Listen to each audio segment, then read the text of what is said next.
Hello everyone, कैसे हैं आप सभी। वेलकम करती हूँ माधुरी आप सभी का एमडीलो क्लासेस में। आज मैं आपको बीएनएस का सेक्शन 63 बताने वाली हूँ, जो कि रेप के बारे में बताता है। देखो 63 और 64 दोनों को मिला के मेंस का तकरीबन 15 से 20 नंबर तक का क्वेश्चन बनता है कि बलात्संग क्या होता है, बलात्संग का क्या दंड है, यदि बलात्संग ऐसी कोई अथॉरिटी वाला पर्सन करता है तो उसको क्या पनिशमेंट मिलेगी। तो ये सारी चीजें हम डिस्कस करने वाले हैं। साथ ही साथ आपको इस लेक्चर से ये पता चलेगा कि हमें बेरेक्ट की चीजों को इजी तरीके से कैसे लर्न रखना है, क्या की पॉइंट है, क्या इंग्रेडिएंट है, वो सारी चीजें जो है हम डिस्कस करने वाले हैं।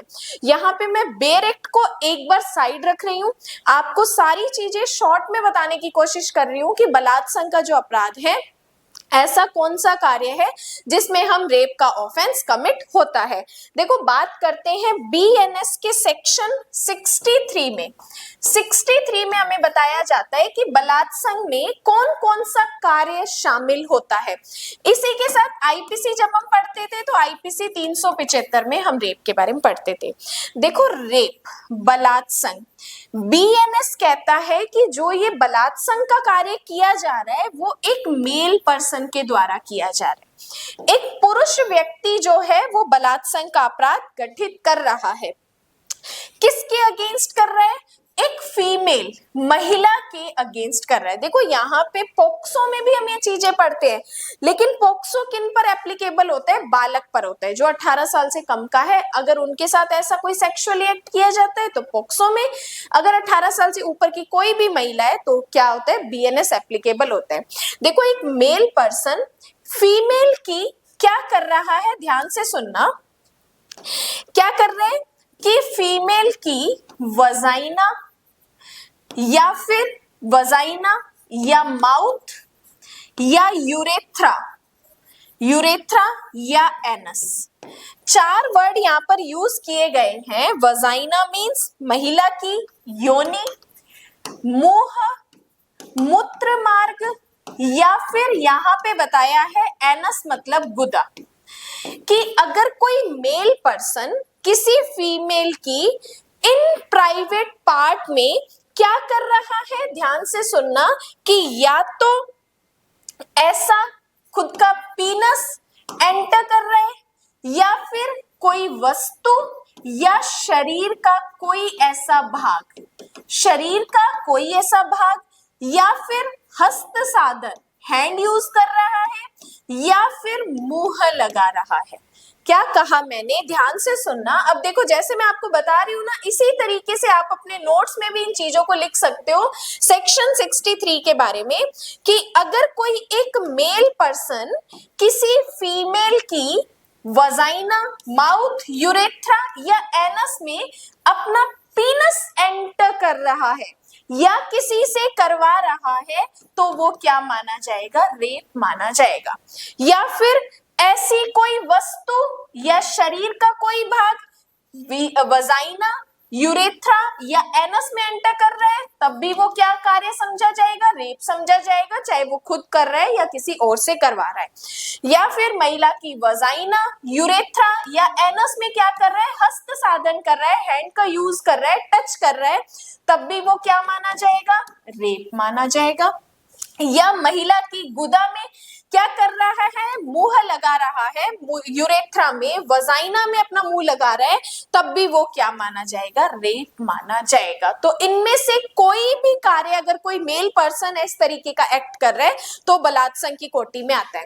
अब देखो ये एक्ट अगर कोई मेल पर्सन किसी फीमेल के साथ कर रहा है, अगर फीमेल अपनी सहमति दे रही है, अपनी इच्छा से काम करवा रही है, तो रेप नहीं माना जाएगा। लेकिन इनमें से कोई भी काम अगर महिला की सहमति के बिना, उसकी इच्छा के विरुद्ध या फिर महिला उस टाइम पे सहमति दे रही है कि उसको डर दिखाया है मृत्यु या उपहति का, आपने उसको ऐसा डर दिखाया कि वो फीमेल अपनी कंसेंट दे रही है ऐसा काम करने के लिए, तो रेप समझा जाएगा। या फिर आप कंसेंट उस टाइम पे ले रहे हो जब फीमेल पागल है, नशे की हालत में है, इंटॉक्सिकेट है, मत्तता में है, या फिर कंसेंट देने में असमर्थ है, तब अगर आप उसके साथ ऐसा कार्य कर रहे हो तो रेप है। या फिर अगर कोई फीमेल गुड फेथ में आपको अपना हस्बैंड समझ रही है, उसको लग रहा है कि ये मेरा पति है, तब वो ऐसा काम करने के लिए कंसेंट दे रही है, लेकिन उस मेल पर्सन को पता है कि मैं उसका पति नहीं हूं, तब अगर मेल पर्सन ऐसा कोई काम करता है तो वो क्या माना जाएगा? रेप समझा जाएगा।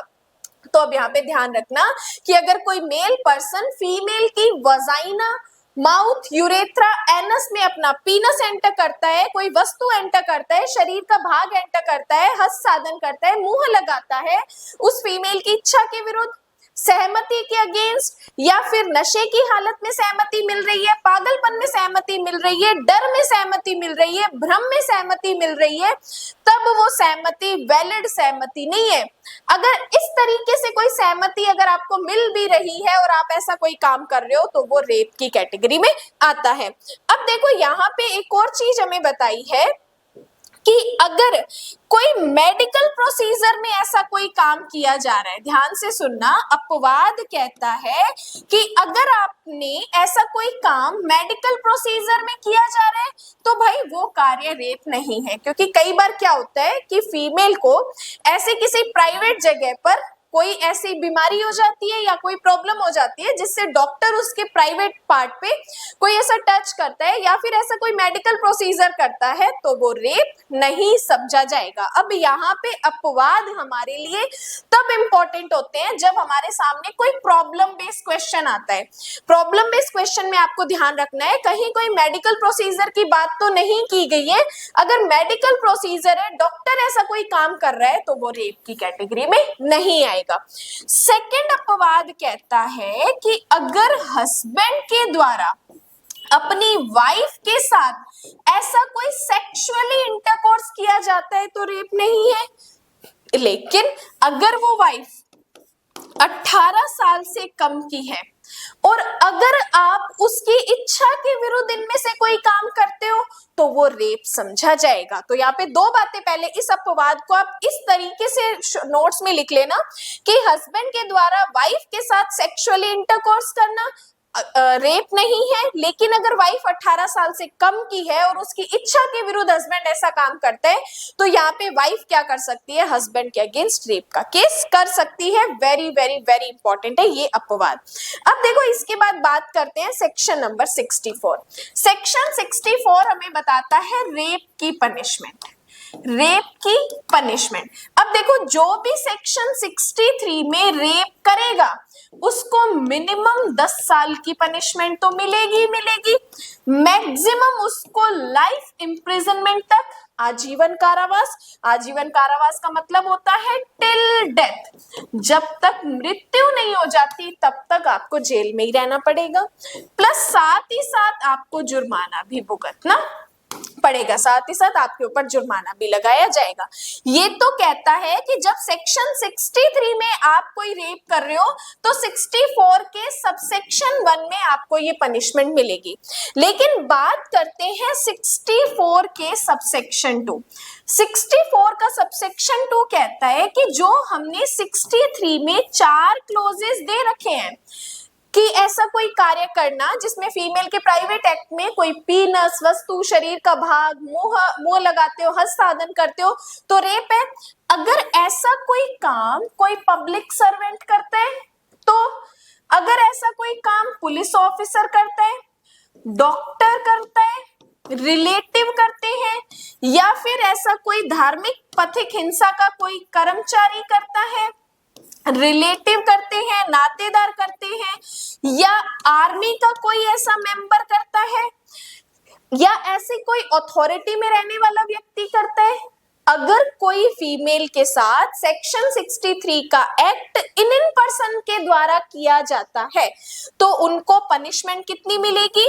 ध्यान से सुनना, minimum 10 year, maximum life imprisonment, साथ ही साथ जुर्माना, प्लस लाइफ इम्प्रिजनमेंट में शेष प्राकृत जीवन काल, शेष प्राकृत जीवन काल, डिफरेंस क्या है दोनों पनिशमेंट में कि 63 में रेप करने पर आपको लाइफ मिनिमम 10 साल की पनिशमेंट मिल रही है, मैक्सिमम हम उसको लाइफ इम्प्रिजनमेंट तक बढ़ा सकते हैं, साथ ही साथ जुर्माना मिलेगा। लेकिन 64 के सबसेक्शन 2 में जब ऐसा कोई काम इन पर्संस के द्वारा किया जा रहा है तब 10 साल की मिनिमम पनिशमेंट मिल रही है। साथ ही साथ यहाँ पे हमें बताया जाता है कि आजीवन कारावास भी मिलेगा, लेकिन आजीवन कारावास में आपकी पूरी जिंदगी काउंट की जाएगी। यहाँ पे ना तो आपकी पनिशमेंट को कम किया जाएगा और ना ही पनिशमेंट को कैंसिल किया जाएगा। ऊपर वाले में क्योंकि कॉन्स्टिट्यूशन जब हम पढ़ते हैं, कॉन्स्टिट्यूशन में पावर दी जाती है प्रेसिडेंट को, गवर्नर को, कि वो पनिशमेंट को कम कर सकता है, लेकिन यहाँ पे जो शेष प्राकृत जीवन काल वर्ड ऐड किया गया है, तो जब तक आपकी मृत्यु नहीं हो जाएगी तब तक पूरी जिंदगी आप जेल में ही रहोगे अगर ऐसा कोई रेप का काम इन पर्सन के द्वारा किया जाता है, और साथ ही साथ आपको जुर्माना भुगतना पड़ेगा। तो ये आज हमने सेक्शन 63 और सेक्शन 64 को डिटेल में थोड़ा पढ़ा है। अब इस लेक्चर के बाद आप डायरेक्ट देखना सारी चीजें आपको समझ आ जाएंगी। जैसे मैंने आपको यहाँ पे डायग्राम से चीजें बताई है, वैसे ही आप इन चीजों को अपने नोट्स में लिखो ताकि जब आप रिवीजन करो तो चीजें आपको इजीली समझ आ जाए। इसी के साथ जैसे मैं यहाँ पे आपको इजी तरीके से चीजें बता रही हूँ, ऐसे ही हम पेड क्लासेस में ट्रिक से भी चीजों को डिस्कस करते हैं ताकि हम लॉन्ग टाइम तक चीजों को याद रख सके। जैसे आपने सेक्शन 38 देखा होगा प्राइवेट डिफेंस में, हमने चीजों को मैंने आपको ट्रिक के माध्यम से चीजें याद करवाई थी, वैसे ही हम बाकी चीजों को भी पेड क्लासेस में ट्रिक के माध्यम से याद करते हैं। अगर आप हिंदी मीडियम के स्टूडेंट हो, आपको डायरेक्ट नहीं पढ़ना आता, आपको समझ नहीं आ रहा कि मुझे जज बनने की तैयारी कैसे करनी है, एपीओ एडीपीओ जेएलओ की प्रिपरेशन कैसे करनी है, तो आप एमडी लॉ क्लासेस के पेड बैचेस ज्वाइन कर सकते हैं। इसी के साथ यूट्यूब पे अपनी एक 399 की मेंबरशिप चल रही है, 59 की मेंबरशिप चल रही है, तो वहां पर भी आप इन मेंबरशिप को ज्वाइन कर सकते हो। यूट्यूब पे मैंने डिटेल बता रखी है, 399 में हम क्या क्या पढ़ रहे हैं, 59 में हम क्या पढ़ रहे हैं, तो वहां पे आप एक दो शॉर्ट्स देख लीजिए और मेंबरशिप को ज्वाइन कीजिए। पेड क्लासेस के लिए डिस्क्रिप्शन में एक नंबर होगा, वहां से आप मुझे कांटेक्ट कर सकते हैं। आज के लिए इतना ही, बाकी का हम पढ़ेंगे नेक्स्ट क्लास में। धन्यवाद एंड जय हिंद।